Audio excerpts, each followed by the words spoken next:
জটিলতা বাড়ছে কিনা জানি না, সমস্যা বাড়ছে। দেখো, একজন মানুষের এক প্রাক্তন স্ত্রী আছে এবং বর্তমান স্ত্রী রয়েছে, প্রেজেন্ট অ্যান্ড পাস্ট।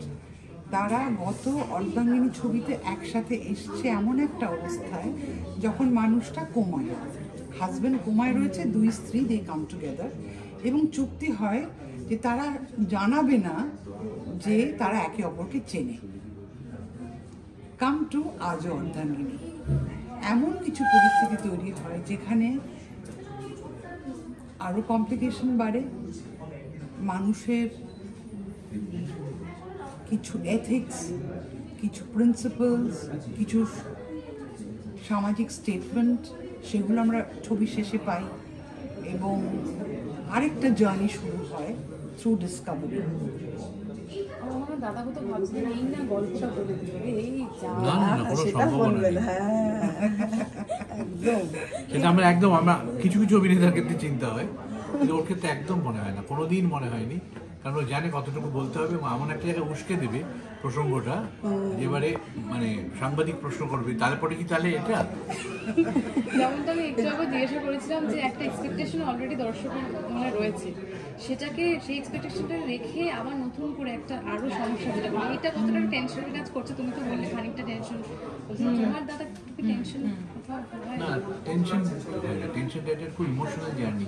দুটো পরিবার যেটা আমরা কল্পনা করে বানিয়েছি, সেই পরিবারগুলো আবার জ্যান্ত হয়ে উঠবে চোখের সামনে। এবং যেরকম একটা পরিবারে 2 বছরে হয়, অনেক স্বজন বিয়েও হয়, মিঠুদা চলে গেছে, অরুণদা চলে গেছেন, তারা থাকবে না এই ছবির মধ্যে।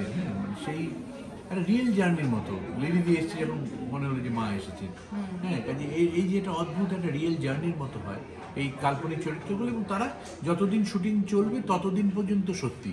তারপর আবার বাড়িঘর ভেঙে যাবে, সেই ফার্নিচারগুলো চলে যাবে, ওই বাড়িতে থানা তৈরি হবে বা হসপিটাল তৈরি হবে, পুরো আমাদের রিয়েলিটিটা নষ্ট হয়ে যাবে। এই পরিস্থিতিটার মধ্যে যাওয়া আজ আমার খুব ইমোশনাল লাগছিল যখন মহরতে ক্যামেরাটা রাখা রয়েছে।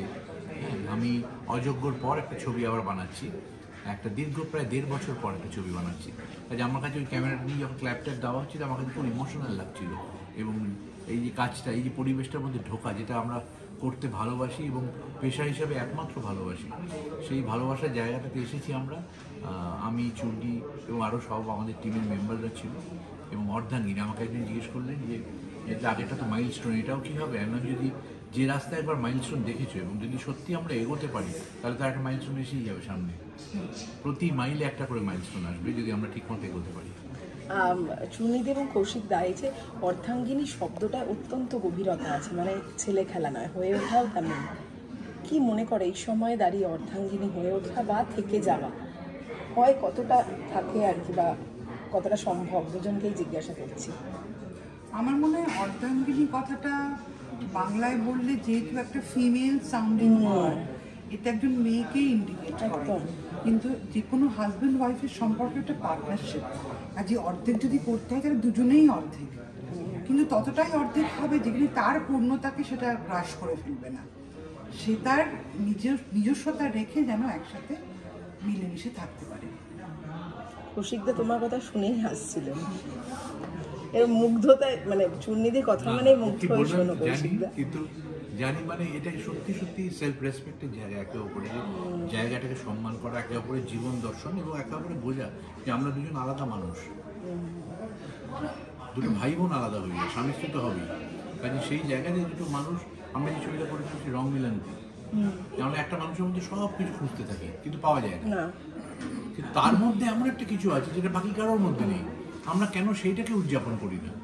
সেটা একটা সম্পর্ক টিকিয়ে থাকার। তাতে চূর্ণির একটা গান ছিল যে তাই সই বলে, মানে এইটুকুন যদি হয় তাই সই, ওই একটা পয়েন্টই যেটা কারণ নেই, ওর জন্য ওর সাথে সেলিব্রেট করবো, ওর সাথে থাকবো। আচ্ছা, কম্প্যাটিবিলিটি সময়, এখন এই শব্দগুলো মানে আমরা অনেক বেশি শুনছি, যেটা তো একদম যদি আমরা অনেকগুলো বছর পিছনে চলে যাই, তখন হয়তো এই শব্দগুলো এতটা এই বিষয়গুলো সমস্যাজনক দাঁড়াতো না। এখন এই বিষয়গুলো অনেকটা সমস্যাদায়ক, এবং যে কম্প্যাটিবিলিটি, এই শব্দগুলো কেন মনে হয়, তোমাদের কি মনে হয় যে কোনো কারণ যে এই বিষয়গুলো এত বারংবার ফিরে আসছে সম্পর্কের মাঝে এবং সমস্যা ক্রিয়েট করছে? প্রত্যেক কটা খাবার মেডিকেটেড এখন। হ্যাঁ, গরুর দুধ, হাঁসের ডিম, মুরগির ডিম সব মেডিকেটেড, চিকেন, মাছ সব ইঞ্জেকশন দেওয়া। তো এই ভাব সম্পর্ক তো মেডিকেটেড হচ্ছে, সম্পর্ক আলোচনা করতে করতে সোশ্যাল মিডিয়ার মতো একটা রাক্ষস ঢুকে পড়েছে আমাদের জীবনে, যে প্রতিদিন গিলে গিলে খাচ্ছে আমাদের প্রাইভেসি।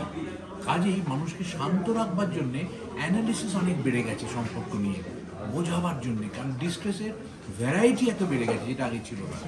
হ্যাঁ, কাজে সেই ক্ষেত্রে আমার মনে হয় এই শব্দগুলো অপরিহার্য হয়ে উঠছে মানুষকে শান্ত রাখার জন্য। বলো।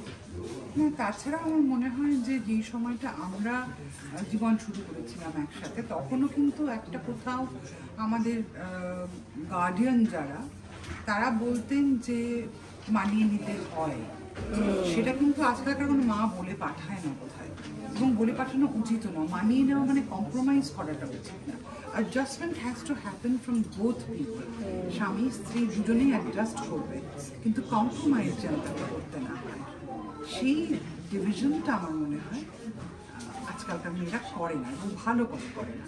তবে এটাও দেখছি আজকালকার দিনে যে এই সুযোগে মেয়েরা একটা অনেক সময় এমন ইস্যু তৈরি করে ফেলছে যে নানা অছিলায় তারা নিজেদের রাইট জাহির করার চেষ্টা করছে। সেই অ্যাডভান্টেজ নেওয়াটাও আবার ভুল হয়ে যাচ্ছে। এখন আবার তার একটা অন্য দিকের একটা মুভমেন্ট শুরু হয়ে যাচ্ছে যেই কারণে। সো ইন্ডিপেন্ডেন্স মানে কি সেটাও বুঝতে হবে। পরিষ্কার হওয়া উচিত। Thank you.